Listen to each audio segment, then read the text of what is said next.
Hello, gear nerds of the internet. Today we're going to be trying a different cartridge on my VPI Scout in what is hopefully a temporary replacement for my Denon DL103 MK2. What might that be? Oh, get ready. Bam! The AUDIO-TECHNIca VM95E. I know what you're thinking. Why would you replace a $450 cartridge with one that costs like 70 bucks?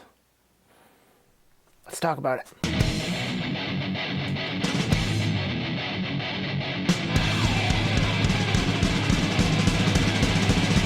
Six in the morning. Okay, so why would I replace my Denon with this? Well, my Denon I've owned for a long time. And at one point, my daughter decided she was going to dust my turntable and hit the stylus. And so instead of being like this, it was like this. And so I pushed it back and I thought everything was cool.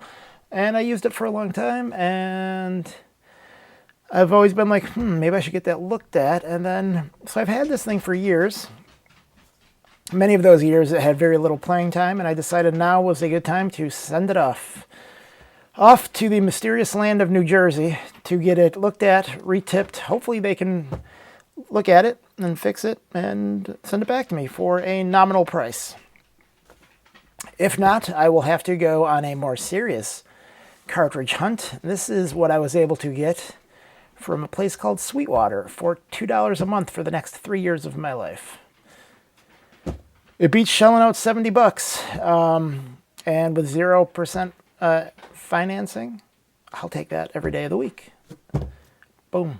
So, next you see this thing, it'll be mounted up to my VPI tone arm, and I will have some thoughts about it.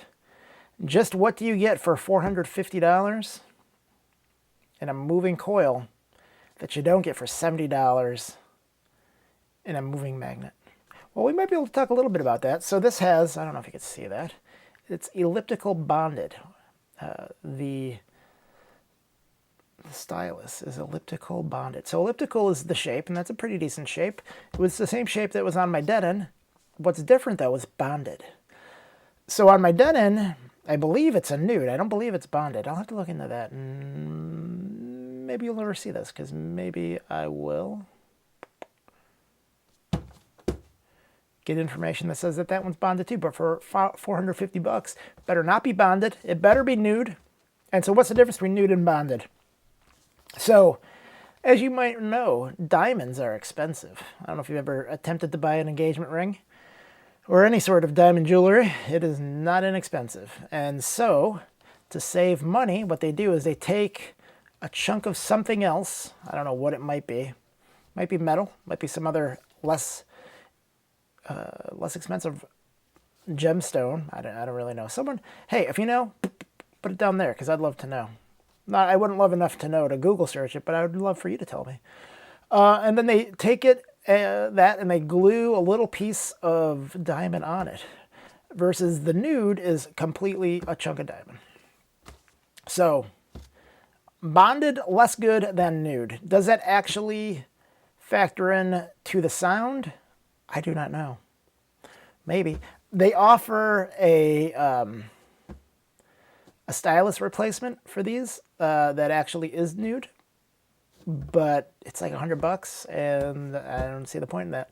If I wanted to spend 170 bucks, I probably would have just gotten something better than this to begin with, like Nagioka, I think that's how you pronounce it, the MP110 I probably would have bought, and that would have probably sounded a lot better. Almost certainly. However, Sweetwater didn't sell those, and so this is what they had. And I thought, you know what, this is probably a popular cartridge.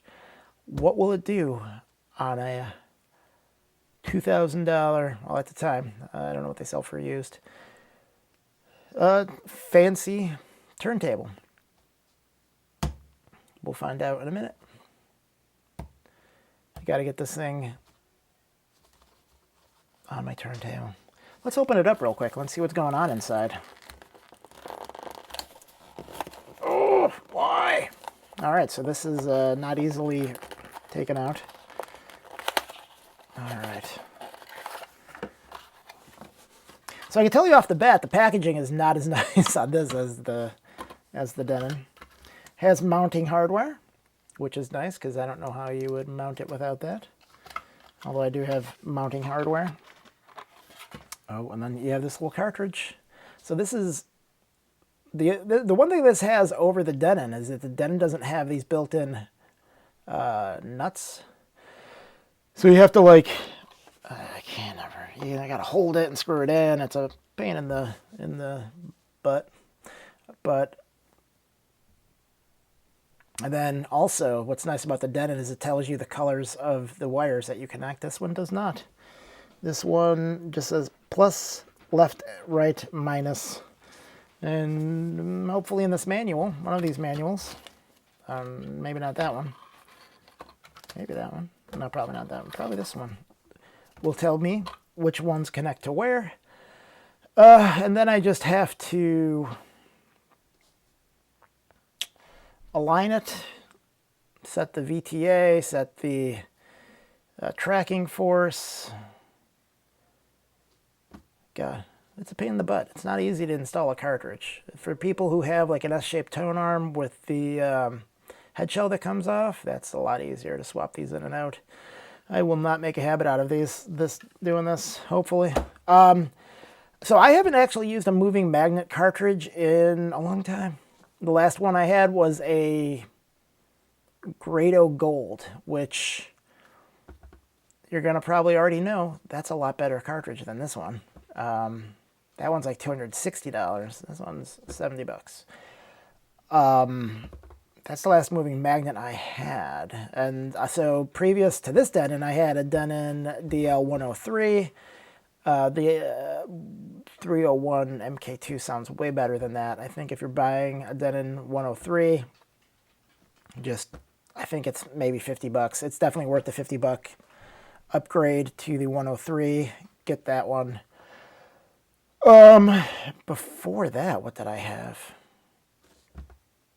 Oh, you know what? I had a Denon DL160, which is no longer made. Uh-oh. Oh, no. All right.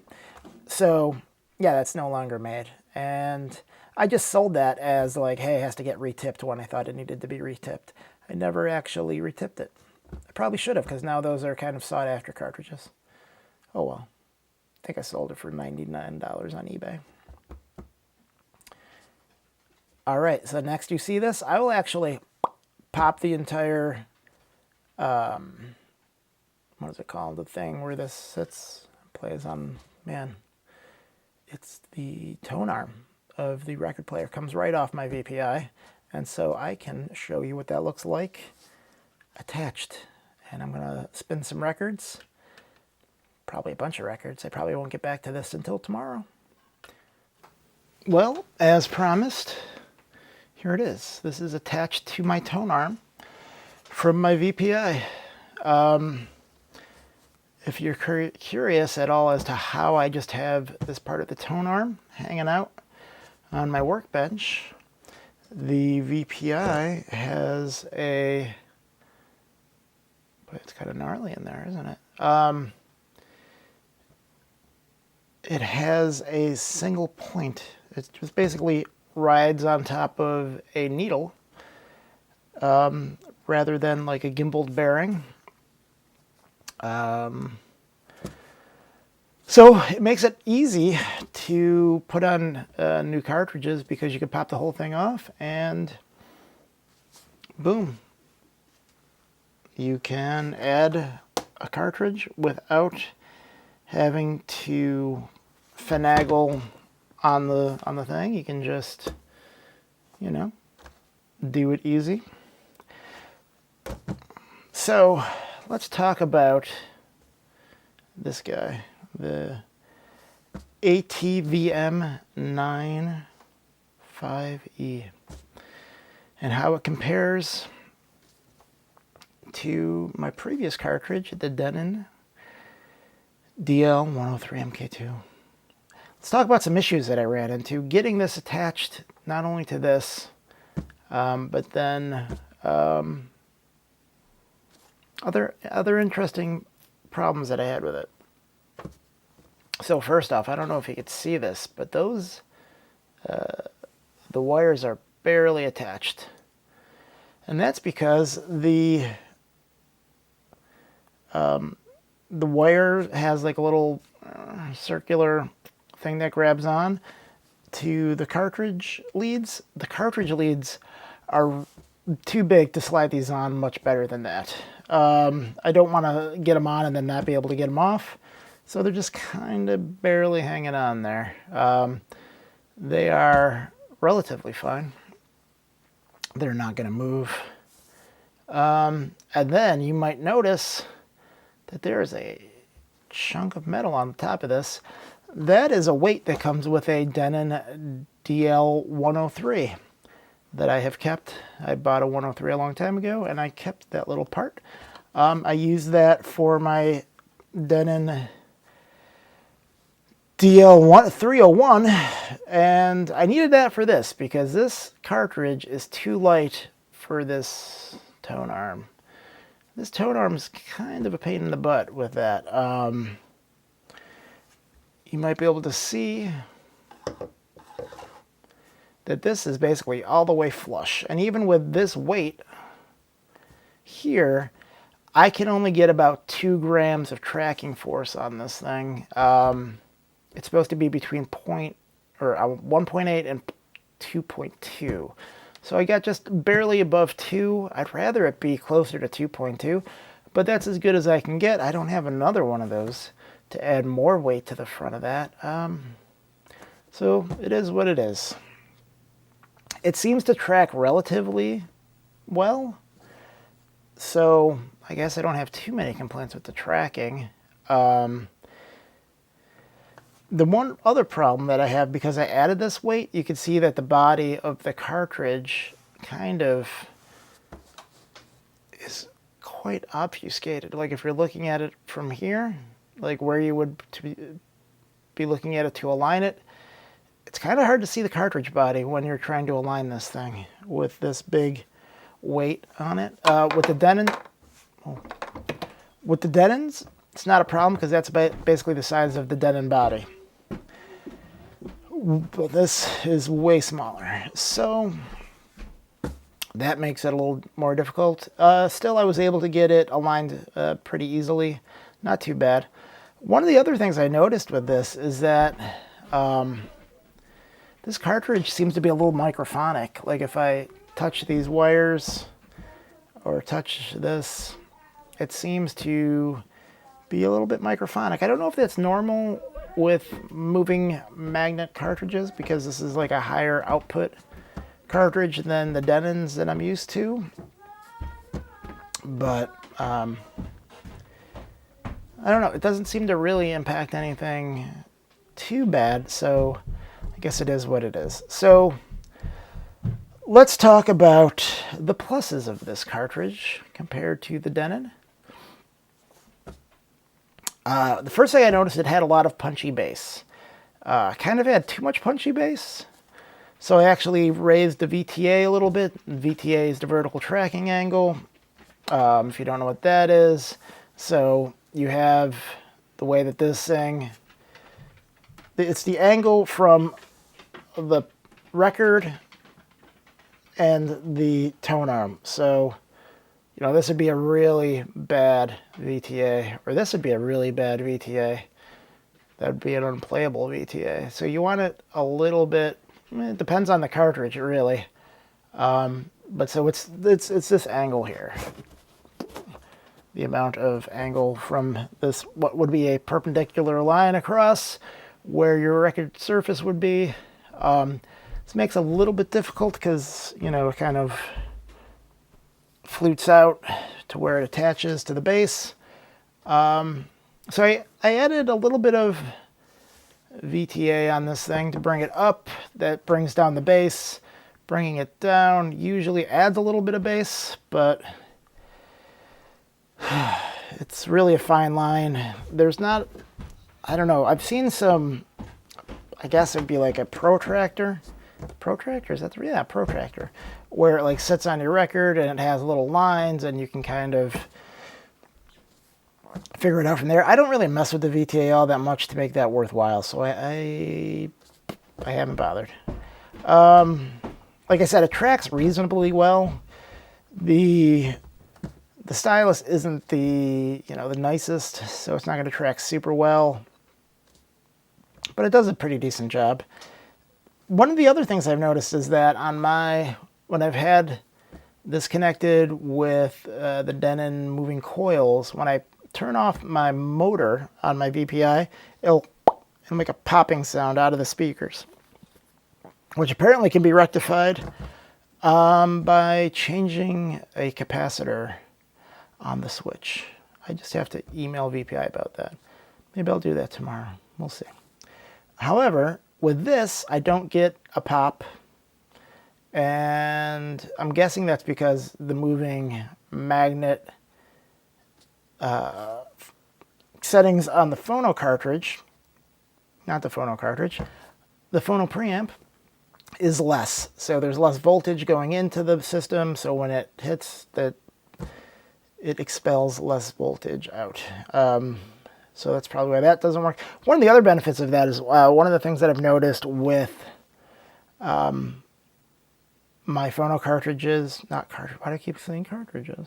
Phono preamps, is that on the moving coil, because they have so much current running through it and so much gain, when it gets close to a preamp, there's a hum. If you turn it up too loud, that's kind of noticeable. With this set to, and I'm using the Rogue Stealth Phono preamp. With this set to, I wish I'd have the settings for you that I'm using. It's 47k ohm, I can tell you that. And then I think it's like 46 dB of gain, maybe. And I think I'm adding 100 picofarad of capacitance to it. I think that's right. I'll put that here to let you guys know, because I like giving you guys the most accurate information. The other plus of this thing is that it's cheap, being $70. The Denon is currently $450. I didn't pay $450. I think I paid more like $280 a couple of years ago. It's a lot more expensive now. I'm sure this thing was like $30 a couple of years ago. Now it's $70. What are you gonna do? Let's talk about the downsides. So, like I noticed, the first thing I noticed was the punchy bass. The second thing I noticed was the mids and highs were kind of harsh and not real inviting. A little bit on the painful side. A little, I didn't enjoy listening to this at first. Now I have about 10 hours in on it. If you believe that Phono cartridges need to be broken in, which I do, because they have a suspension, that's in there, and then it has to move up down a little bit to actually be, to move freely, then maybe as it's broken in, the highs and the mids have become less horrible. If you don't believe that, and you believe that it's all in my head and I've just gotten used to the horribleness, I would say that's probably not accurate, because, and again, I'm saying horrible, but it's really, I don't know. It's not really horrible. It's just, it was harsh. So less harsh. Let's say less harsh, because horrible has, that's loaded. So it's definitely less harsh, because I noticed immediately, and it was something that I did not enjoy. And so I don't believe that I can go from something I dislike that much to something that I'm fine with now. So I think that this does need some break-in time, as I believe a lot of cartridges probably do. And you'll get rid of those harsh highs and mids, especially the upper mids. What's the other downside? Well, it's not, you lose a lot of realism. With the Denon, you really felt like you were in the room with the musicians, and this, way less so. So, whatever that's worth to you. Is it worth $450 as opposed to $70 for this to go up to the higher one? That is the question. I'm going to say, God, this is going to sound potentially bad. And maybe when I get my Denon back, if I get it back in working order, I can do a better A-B comparison with these. I'm going to say no. It's not worth the jump up in price. And let me explain that answer. So, would I live with this cartridge long term? I don't think so. Would I live with a cartridge that was 20% better than this if that costs $150 versus $70? I think I would. Does such a cartridge exist?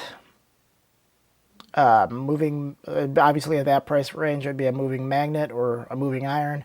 Oh, the Grados are not moving magnet; those are moving iron. I don't know what the difference is between moving magnet and moving iron.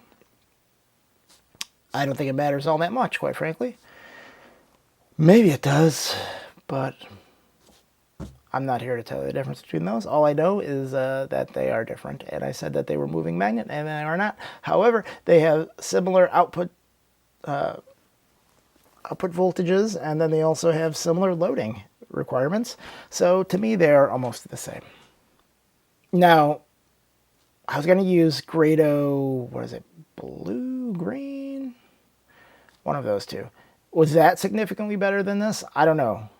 I don't love the Grado sound. The Grado sound to me is very syrupy and thick, and if you have a very bright system and you want it to be toned down a little bit, a Grado would be great. If your system, you really like the way that it sounds, everything is pretty balanced, a Grado's probably going to be too dark for me. And you too. So I wouldn't say Grado. The one that I find intriguing is the Nagaoka, or Nagaoka, I've heard it pronounced as. And I took a modern Japan class in college, and we learned this much about pronouncing Japanese words. I don't know which is right. For all I know, neither is correct. The MP110, which used to be, I think, like a $100 cartridge. Now it's like $170. You can get them cheaper on eBay from Japan. You could also get it attached to a Fluence turntable for $500, which, when you're doing the math on that, you're getting a pretty decent turntable for $300 with a $170 cartridge on it. Maybe that's worth trying out. Maybe I'll downgrade my VPI. Maybe I'll do a review of my VPI.